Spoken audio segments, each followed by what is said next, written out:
Very good morning to all. So आज एक case करेंगे हम। This is very interesting case. Case of a lady जो अभी उससे उसका जो प्रेगनेंसी के बाद जो डिलीवरी हुआ। सो डिलीवरी के बाद क्या हुआ कि उसको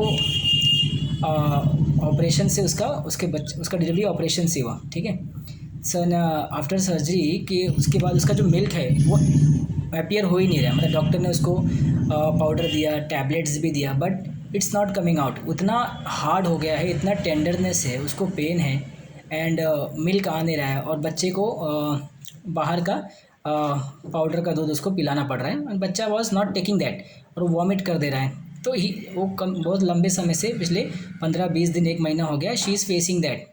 सो उसकी वजह से क्या हुआ कि डॉक्टर ने बोला कि आप उसको प्रेस करके या फिर निकाल के उन्होंने टैबलेट्स दिया, but all is van milk तो है मगर वो आउट नहीं आ रहा है। ठीक है, so this is the problem. तो मैंने उसके हस्बैंड ने मुझे कॉल किया, तो मैंने बोला उसको लेके आइए, वाइफ को मैं बात करता हूँ, नहीं तो वीडियो कॉलिंग पे बात कराइए। तो वीडियो कॉलिंग पे उन्होंने मुझसे बात कराया वाइफ का। सो मैंने वाइफ को पूछा कि क्या क्या दिक्कत हो रही है, मतलब मिल्क नहीं आने से क्या परेशानी हो रही है। सो उसकी वाइफ ने बताया, सर मिल्क नहीं आने से परेशानी का मतलब तो उसका कोई यूज़ क्या है सर, फिर मेरी माँ बनने का मतलब क्या हो गया सर, आप बताइए। मतलब मैं कोई काम की नहीं रही, मैं अपने बच्चों को दूध नहीं पिला रही हूँ, मैं कैसी माँ हूँ। तो जब मैं अपने बच्चे को दूध नहीं पिला रही हूँ और मेरा बच्चा देख रही हूँ कि वो पाउडर का दूध पी रहा है, मुझे बहुत तकलीफ़ हो रही है सर, मुझे बहुत दुख हो रहा है कि मेरे बच्चे को मैं दूध नहीं पिला पा रही हूँ। मैं कैसी माँ हूँ, मैं अच्छी माँ नहीं हूँ, क्या यूज़ है, यूज़लेस है। ऐसी माँ होने का क्या फ़ायदा है जब मैं अपने बच्चों को दूध नहीं पिला पा रही हूँ। सो मुझे बहुत दुख हो रहा है सर, मुझे बहुत तकलीफ़ हो रही है कि मेरे बच्चे को मैं देख रही हूँ वो उल्टी कर दे रहा है, वो पाउडर का दूध ले नहीं रहा है और मैं चाह कर भी अपनी बच्चे को दूध नहीं पिला पा रही हूँ। तो एक मदमाँ के लिए कैसा होगा। तो ऐसी माँ बनने का क्या फ़ायदा। तो इससे अच्छा तो मैं माँ ही नहीं बनती। This is was her statement. तो उसका है कि वो अपने बच्चे को दूध नहीं पिला रही। सो मैंने उसके वाइफ को पूछा कि प्रेगनेंसी के टाइम कुछ टेंशन था, कुछ स्ट्रेस था। सो बोले नहीं डॉक्टर साहब, कुछ टेंशन नहीं था, प्रेगनेंसी तो अच्छे से गई। ये है कि मैं बहुत डरती बहुत हूँ, मतलब छोटी छोटी बात पे मैं बहुत जल्दी डर जाती हूँ कि कुछ हो जाएगा, मेरे शरीर को कुछ हो जाएगा। फिर मैं पूरा प्रेगनेंसी में बहुत डर डर के रही कि मेरे बच्चे को कुछ हो जाएगा, मेरे को कुछ हो जाएगा। थोड़ा भी कुछ तकलीफ़ हुआ तो मुझे डर लगने लगता था कि कुछ तकलीफ़ हो जाएगी, हाँ कुछ इसकी वजह से मेरे बच्चे की डेथ हो जाएगी या मेरी डेथ हो जाएगी। मतलब ऐसे अचानक से मेरे को बहुत डर लगता है, मैं छोटी छोटी बात के मैं बहुत डर जाती थी, बहुत घबरा जाती थी। तो मेरे थोड़ा भी शरीर में कोई भी तकलीफ़ आया, पेट में दर्द हुआ तो मैं डॉक्टर को कॉल कर देती थी। थोड़ा भी कुछ ऐसा एबनॉर्मल लगा, मैं तुरंत डर के मारे डॉक्टर को फ़ोन करती या हॉस्पिटल चली जाती थी। तो मेरा प्रेगनेंसी बहुत घबराहट और डर के मारे रहा है। सो मैंने बोला मतलब इस डर का कारण क्या है, किस वजह से डर, पता नहीं सर, मतलब मैं पहले से ही बहुत डरती हूँ अपने शरीर को लेके, अपने हेल्थ को लेके मुझे बहुत चिंता रहती है। छोटी छोटी तकलीफ़ है ना, मेरे को बहुत ऐसा लगता है कि कुछ बड़ा हो जाएगा, कुछ तकलीफ़ हो जाएगी। ठीक है, तो इस तरीके से मेरी प्रेगनेंसी के टाइम में भी मुझे ज़्यादा तकलीफ़ रहा है, अपने शरीर को लेके, अपने बच्चों को लेके। मुझे मेरे बच्चों को कुछ ना हो जाए, मेरे शरीर को कुछ ना हो जाए, या मेरे को कुछ तकलीफ़ ना चालू कर दे। तो ऐसा मेरा सफ़र रहा है। और जब से मैं बच्चे को देख रही हूँ, मैं दूध नहीं पिला पा रही हूँ अपने बच्चे को, तो उससे मुझे बहुत तकलीफ़ हो रही है। सो मैंने बोला ठीक है, मैं एक दवा देता हूँ, ये दवा लेने के बाद मुझे बताइए।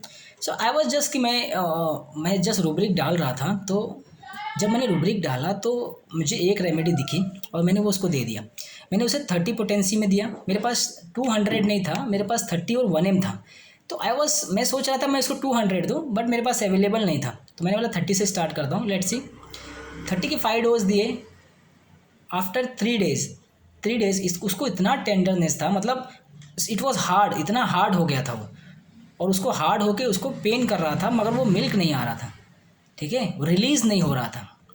सो मैंने उसको 30 का 5 डोज वाटर में दिया एंड फर्स्ट डे तो कुछ नहीं, second day, third day the milk start appearing. धीरे धीरे धीरे धीरे धीरे धीरे मिल्क का फ्लो एकदम suddenly, 4th day 5th day एकदम सडनली जो टेंडरनेस था, जो हार्डनेस था, इट विल रिड्यूस। और मिल्क जो सप्रेंट जो होल्ड पे था वो पूरी तरह से मिल्क आने लगा और बच्चा फीडिंग बहुत अच्छे से करने लगा। तो आफ्टर 4-5 डेज़ तो उसका टेंडरनेस काफ़ी कम हो गया, बिकॉज मिल्क सिक्रेशन चालू हो गया। सो उन्होंने मुझे 3rd डे ही कॉल कर दिया कि सर मिल्क बनने लगा है और मेरा जो कड़क था वो काफ़ी कम हो गया है। तो मैं बोला सच्ची बात है, आप फीडिंग कराते रहिए, और अब बच्चा फीडिंग भी कर रहा है, अब वॉमिटिंग भी नहीं कर रहा है, उसको मिल्क मिल रहा है, मैं बहुत हैप्पी हूँ sir, thank you so much. ठीक है, सो मैंने बोला ठीक है। एंड 1 हफ्ते के बाद मुझे बताया कि उसका मिल्क का फ्लो वापस से नॉर्मल चालू हो गया है, उसमें कोई दिक्कत नहीं है। तो दिस वॉज हर केस। सो इस केस में आप देखिए बहुत इंटरेस्टिंग है, पेशेंट क्या बोल रहा है कि माँ बनने का फ़ायदा क्या, इट इज़ यूजलेस, मैं कैसी माँ हूँ, मैं अच्छी माँ नहीं हूँ, ऐसी माँ बनने से अच्छा है कि माँ ही ना बनो। ये क्या है, मैं अपने बच्चे को दूध नहीं पिला पा रही हूँ, मेरा मिल्क नहीं बन रहा है, ये मेरे लिए बहुत दुख की बात है। तो ये सब जब आप डालोगे, delusion he is worthless, what is the use of being a mother like this, मैं ऐसी माँ बन के क्या फ़ायदा, यूजलेस, वर्थलेस। ठीक है, सो कंटेम्पशियस ऑफ सेल्फ, कैसी माँ हूँ मैं अच्छी माँ नहीं हूँ, इससे अच्छा तो माँ ही नहीं बनना। कंटेम्पशियस ऑफ सेल्फ, अपने आप को कोस रही है। ठीक है, और बहुत अच्छा एक रूब्रिक है, sadness after disappearance of milk, एक रूब्रिक है, सिंगल मेडिसिन है, sadness after disappearance of milk, agnus castus. ठीक है, एक ही रेमेडी है मेरे ख्याल से, sadness after disappearance of milk में एक ही रेमेडी है, आई थिंक एग्नेस कैक्टस ही है, let me check, castus, yes, single remedy है। और delusion worthless, he is contemptuous of self, और fear death of impending death, उसको हमेशा डर रहता था कुछ हो जाएगा, उसकी प्रेगनेंसी के टाइम डेथ हो जाएगा।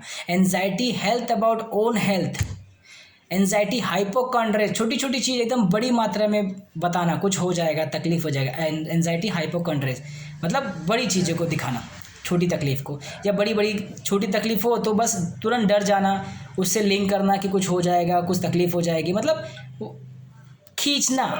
ठीक है, हाइपोकॉन्ड्रिया एक तरीके से।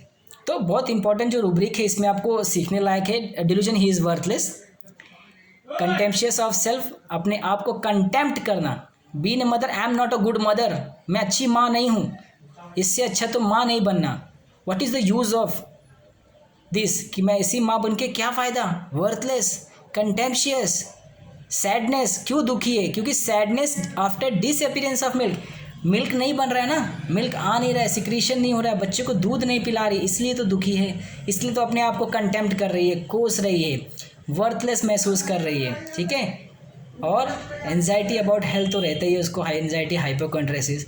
मैंने एग्नेस कैक्टस का उसको 30 का 5 डोज दिया, and with in 3rd day 4th day उसके बाद उसको मिल्क अपीयर होने लगा, और उसको एकदम नॉर्मल हो गया। ठीक है, और उसके बाद उसको तकलीफ नहीं हुई, उसका फीडिंग एकदम नॉर्मल हो गया, उसको कोई दवा खाने की ज़रूरत नहीं पड़ी। So this is the simple short and beautiful case of Agnes cactus.